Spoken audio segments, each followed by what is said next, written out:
had been on their record label for almost 20 years, and I refused to record for them anymore for dropping my friend Johnny Cash off the label. And I just don't trust people. I had to cancel 3 shows, and they knocked my back out of place. I got to walk with a cane. I got to sit down when I perform, and I just think it's wrong. This is the story of David Allan Coe's underground albums that Nashville tried to forget, and the controversy that has followed him for over 4 decades. Rumors have circulated for years about secret recordings, hidden tapes, and material so controversial that it destroyed his mainstream career. But what's the real story behind these infamous albums? And what do they actually reveal about one of country music's most polarizing figures?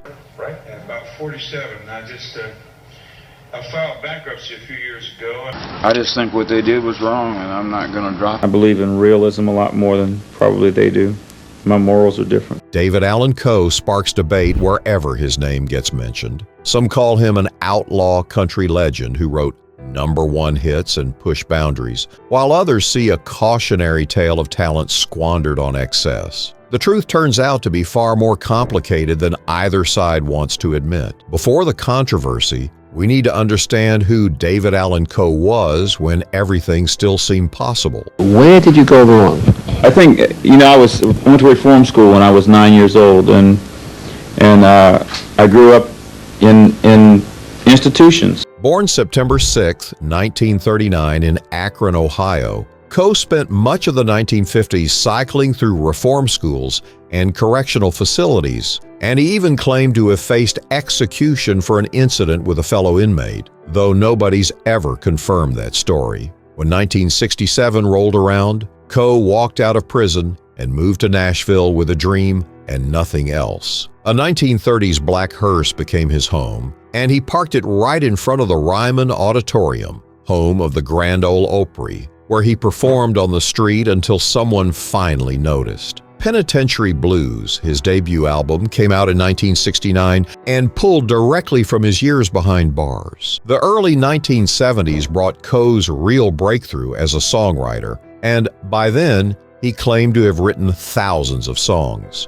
Tanya Tucker scored a #1 hit in 1973 with Coe's "Would You Lay With Me in a Field of Stone," which opened doors across Nashville. His own breakthrough arrived in 1975 with "You Never Even Called Me By My Name," a Steve Goodman and John Prine composition that climbed into the country top 10. Coe built himself into a spectacle with rhinestone-studded suits, braided hair, and a trademark mask that made him impossible to ignore. Waylon Jennings and Willie Nelson became his peers in the outlaw scene, and at the 48 Hours Festival in Atoka, Oklahoma in 1974, Coe rode a motorcycle on stage with a weapon in his pocket while Waylon and Willie performed. A newspaper ran the headline, "The Outlaws Came to Town," and just like that, the outlaw country movement had its poster child. 1977 should have been the year that cemented Coe's legacy forever.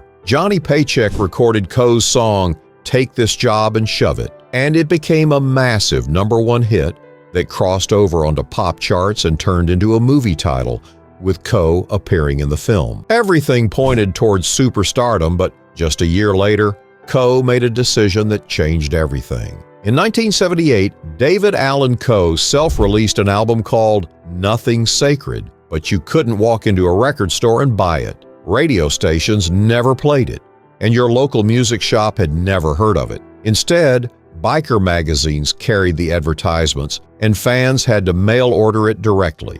The reason was simple. Nothing Sacred contained some of the most explicit, shocking material ever recorded by a mainstream country artist, with track titles designed purely to provoke. Songs carried names like "Stains on the Pillow," "Blues," and one targeting prominent activist Anita Bryant. Subtle they were not, and satire was the point, built around intimate topics and social taboos. Followed this up 4 years later in 1982 with the Underground album, similarly explicit and sold directly to fans through mail order. One song told the story from a prison inmate's point of view with an extremely offensive slur right there in the title, and The Guardian would later describe that title as one that defied all logic.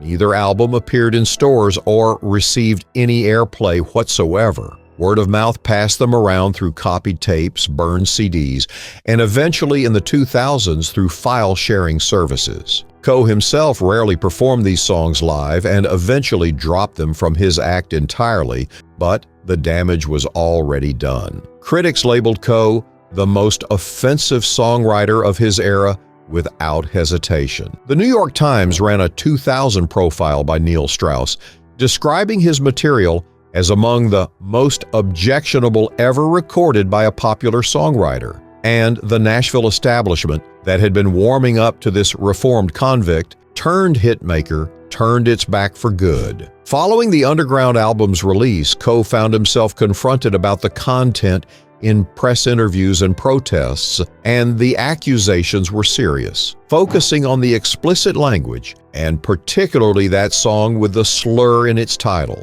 Coe and his defenders have always pushed back hard against these accusations. The controversial songs were satirical, he insisted, reflecting the harsh reality of prison life rather than his personal beliefs. His 2005 Rolling Stone interview included this blunt statement: "Anyone that hears this album and says I'm is full of S."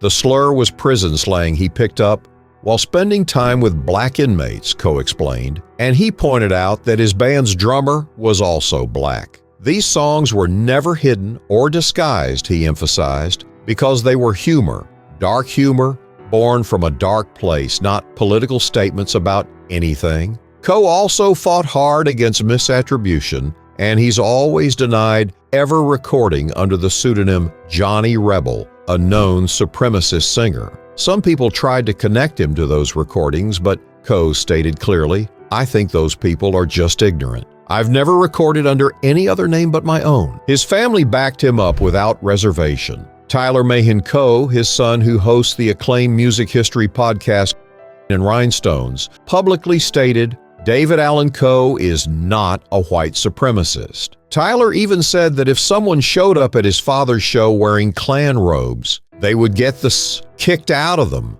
And David himself told Rolling Stone, "I used to have to fight my way out of everywhere because I hung around black guys." His argument remained consistent across decades that these songs came from observation, from the ugly reality of the prison system, not from hate. Whether you believe Coe's explanations or not, the cost of these albums was enormous and permanent. Mainstream country radio essentially blacklisted him after the early 1980s, and he never won major awards or got inducted into the Country Music Hall of Fame or the Grand Ole Opry, despite writing multiple #1 hits that other artists turned into classics. Financially, things got even worse. All of his songs up to 1984 were sold in a bankruptcy proceeding for around $25,000, Coe stated, and the IRS claimed he owed $100,000, which meant his entire catalog got liquidated. The man who wrote "Take This Job and Shove It" walked away with minimal royalties from his biggest hits. By the 2000s, touring provided his only income, and he was doing approximately 250 shows per year, even in his mid-60s. News reports in 2007 noted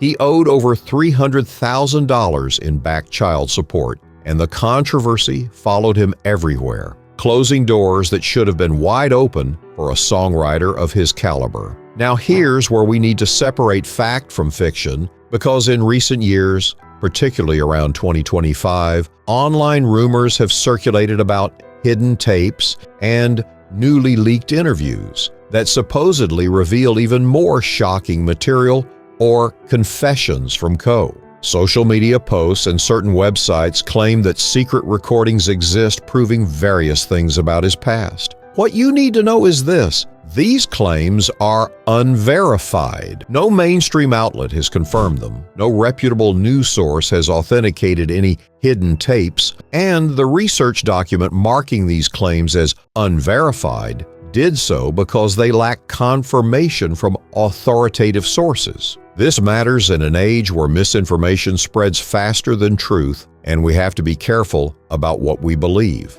David Allan Coe's actual recorded legacy is controversial enough without inventing new scandals, and the real story, the documented story, is already complicated and fascinating enough on its own. What makes the David Allan Coe story so enduring is that reasonable people continue to disagree about what it all means. Dark satire is how some view his edgy humor as a reflection of the brutal reality of prison life in mid-century America, and they point to his diverse friendships, his black band members, and his insistence that these were character studies, not confessions. Others see the material itself as crossing a line that shouldn't be crossed regardless of intent. Impact matters more than intention, they argue, and releasing this material into the world caused real harm, whatever Coe's personal beliefs might have been. Coe himself seemed to acknowledge this tension when he noted, "Every songwriter knows it's what people hear that determines the meaning of a song."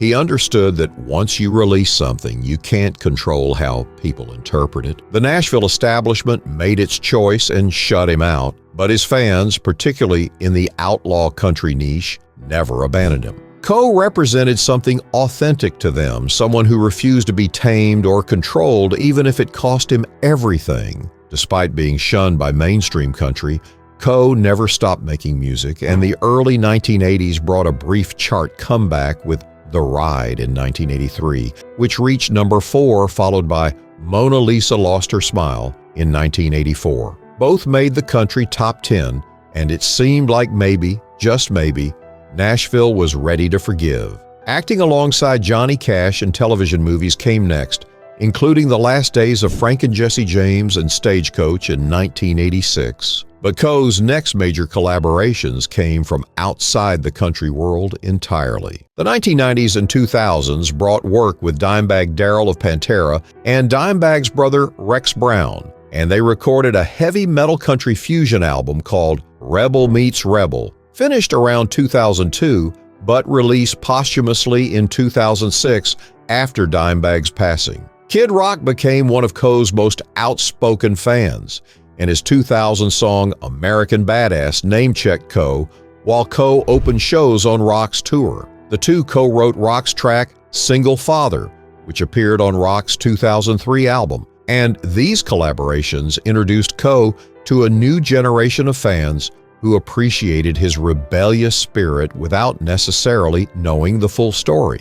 Rolling Stone published a 2005 article on Coe's early blues album, noting that he remained a cult figure, still defending himself, still explaining the context of those controversial albums that refused to go away. Beyond the controversy, Coe's life was filled with bizarre and colorful stories that added layers to his outlaw mystique. 2 jaguars, 2 leopards, a bobcat, and a pet chimpanzee named Rocky all toured with him, he claimed, and Rocky reportedly once threw his own waste at people. Whether all these stories are true is anyone's guess, but they became part of the legend that followed him everywhere. Original membership in the Outlaws Motorcycle Club Orlando chapter gave him credentials he said inspired the outlaw country label itself. Bringing the first all-female backing band to country music was another first, though as he noted, 7 years later, Porter Wagoner had an all-girl band. Nobody paid attention when I did it. Wit came naturally to Coe, and he once said, "Everyone has a skeleton in their closet. My family didn't have enough closets for all of ours." Personal freedom and principle over conventional morality were themes he emphasized repeatedly in interviews. A severe car accident in 2013 could have ended his career, but Coe recuperated and returned to the stage within months. Even in his 70s and 80s, he continued touring without slowing down. April 2023 brought a sold-out New York City show, and as of late 2024, David Allan Coe is still alive at approximately 85 years old, still residing in Nashville. David Allan Coe's legacy depends entirely on who you ask, and the answers couldn't be more different. Mainstream Nashville sees a cautionary tale, a talented songwriter who torpedoed his own career with material too offensive to defend, and who never received the institutional recognition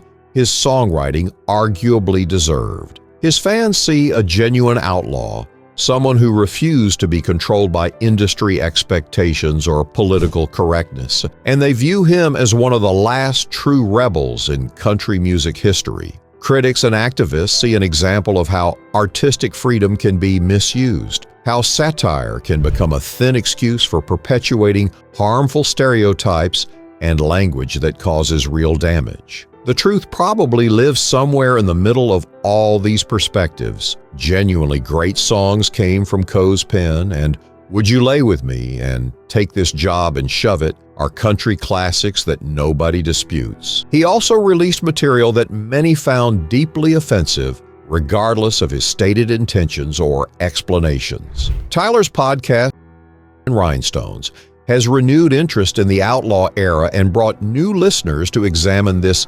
complicated history. And Tyler himself has been critical of his father's later social media presence while defending him against the most serious accusations. Years later, what do David Allan Coe's underground albums reveal? Not hidden tapes or new scandals, but something perhaps more interesting: the complicated reality of artistic freedom, the cost of controversy, and the permanent impact of choices made decades ago. These weren't hidden tapes that Nashville tried to bury. They were mail-order albums that Coe himself released and distributed. Nashville didn't have to bury them because they buried his career instead, and the industry simply chose not to reward someone who had crossed lines they weren't willing to forgive. Whether those albums were satirical commentary on prison life or something darker, whether Coe's explanations hold water or ring hollow, the impact was real and permanent. A talented songwriter became persona non grata in his own genre, and thousands of songs, multiple #1 hits, and a genuine outlaw persona couldn't overcome the controversy of 2 self-released albums. Today, Coe continues to tour for devoted fans who see past or embrace his rebellious history, and the debates about his legacy continue without resolution. That might be the most fitting legacy for an outlaw: refusing to be easily categorized, remaining controversial to the end, and forcing us to wrestle with difficult questions about art, intention, and impact. The real revelation isn't in any hidden tape. The documented story itself provides the revelation, a story of talent and self-destruction, of boundaries pushed and careers destroyed, of a man who claimed he just wanted to tell the truth about prison life but ended up spending the rest of his life defending that choice. That's the story Nashville tried to move past but couldn't quite bury. David Allan Coe is still out there, still playing shows, still controversial, still complicated. And maybe that's exactly how he wanted it all along.